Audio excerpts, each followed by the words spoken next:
Hello everyone. আজ অনেক দিন পর মানে বহুত বছরই পর আমি আমার কলেজে গেছিলাম একটু দরকারে।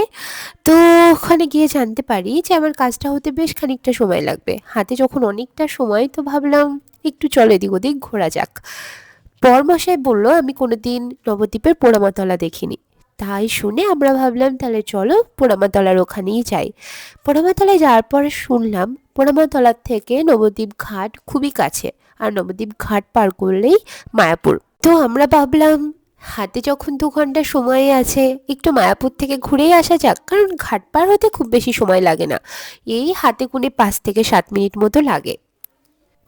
সব থেকে মজার ব্যাপার, প্ল্যান তো করে নিলাম, কিন্তু ওখানে আমরা বেশ কিছুক্ষণ টাইম দাঁড়িয়েও ছিলাম যে আমরা আদৌ যাবো কিনা, এই কনফিউশনে। কারণ আমাদের দুজনেরই ভীষণ ভয় লাগে জলে, কারণ কেউ আমরা সাঁতার কাটতে পারি না। তার উপর আমার সাথে আছে আমার ছোট্ট পুচকিটা। তবু সাহস করে ভাবলাম তো অনেকেই যাচ্ছে, অ্যাকচুয়ালি অনেকেই যাচ্ছে ভেবে যাওয়াটা হয়তো ঠিক হয়নি। কারণ আমার মনে হয় ঘাট পারাপারি হওয়ার জন্য বেসিক যেটুকু জানা, সাঁতারটা জানা আমাদের দরকার। তবু যাই হোক গেলাম। এরকম অনেকেই ছিল যারা সাঁতার জানে না তবু ঘাট পার করে। তো আমাদের মুখের হাসিগুলো দেখে বুঝতে পারছো এটা আমাদের কাছে অ্যাডভেঞ্চারের থেকে কম না। মানে অ্যাডভেঞ্চার নামটা একটু বেশি বাড়াবাড়ি হয়ে গেল, বাট এটা বেশ এক্সাইটিং ব্যাপার ছিল যে বাইক নিয়ে নৌকো করে ঘাট পার হব, পাড়ে যাব। সব থেকে বড় কথা, আমাদের কোনো এক্সপিরিয়েন্স ছিল না। আমরা তো ওখানে বেশ কিছু জায়গায় শুনছিলাম কিভাবে বাইকটাকে তুলবো, পার করব, আশপাশের মানুষরা হেল্পও করছিল। তো যাই হোক, এভাবে দেখতে দেখতে ওই যে ওইদিকে যে নৌকোটা দেখা যাচ্ছে, আমরা ওই দিকের ঘাটটাই যাব। আমাদের নৌকোটা এই মুহূর্তে একটু দাঁড়িয়ে গেছিলো, কারণ জায়গা ছিল না। তারপর আমাদের যে নৌকাটা চলে এসছে, সেই মানে দেখে ওদিক থেকেও নৌকাটা ছেড়ে দিয়েছে।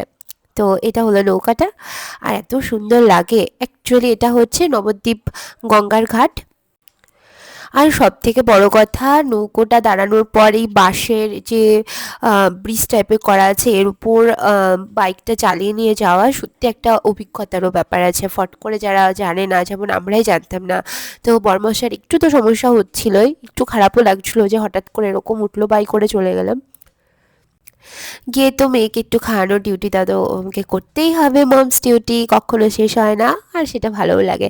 যাই হোক, ওকে একটু খাওয়ানোর পর আমরা মায়াপুরে যে মেন মন্দির সেখানে যাচ্ছি। অ্যাকচুয়ালি আমাদের যেহেতু কাছে বাইক ছিল, তো আমাদের বাইকটা না মন্দিরের অনেকটা ব্যাক সাইডে দাঁড় করাতে হয়েছিল। তো আমরা যে ব্যাক সাইড দিয়ে আমরা মন্দিরের ফ্রন্টের দিকে আমরা যাচ্ছিলাম। তবে সব থেকে সমস্যার ব্যাপার হচ্ছে, আমরা যে সময়টা মায়াপুর গেছি সেটা হচ্ছে একদম দুপুরবেলা। ইভেন আমরা এটা জানতাম যে এই সময় বেশিরভাগ মন্দিরটাই বন্ধ থাকবে, কারণ আমরা যে মুহূর্তে পৌঁছাই মায়াপুর তখন 1টা 1:30 মতো বাজে। তবু আমরা গেছিলাম। এখন আমরা যেখানে গেছি সেটা হচ্ছে প্রসাদ খাওয়ার জায়গা। এখানে প্রসাদের জন্য টিকিট কাটতে হয় 50 টাকা করে পার হেড, আর বাচ্চা যারা তাদের 5 বছর না হলে তাদের কোনো টিকিট লাগে না।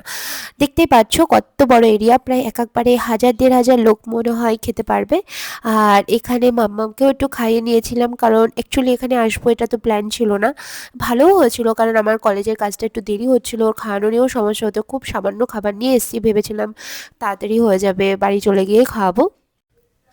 আমাদের প্রসাদ খাওয়া হয়ে গেছে, তখন বাজে 3টে। আমাদের ঠাকুর মন্দিরে যাওয়ার জন্য প্রায় তখন হাতে 1 ঘন্টা বাকি, কিন্তু যেহেতু এটা শীতকাল তোমরা তো জানো কত তাড়াতাড়ি বেলা হয়ে যায়। তো মেয়েকে নিয়ে আবার ঘাট পার হয়ে এতটা বেলা করা ঠিক হবে না, প্লাস আমার কলেজ থেকে কাজটাও করতে হবে। তো আমরা পুরো টাইমটা মন্দিরের জন্য দাঁড়িয়েছিলাম না, মন্দির খোলার জন্য ওয়েট করেছিলাম না। মন্দিরের চারপাশে একসাথে ঘুরে একটু গল্প করে মেয়ে একটু খেলা করলো, তখন আমরা চলে এসেছি। আর এই যে আমার কাজ কমপ্লিট, এখন বাড়ি যাব। টাটা, দেখা হবে।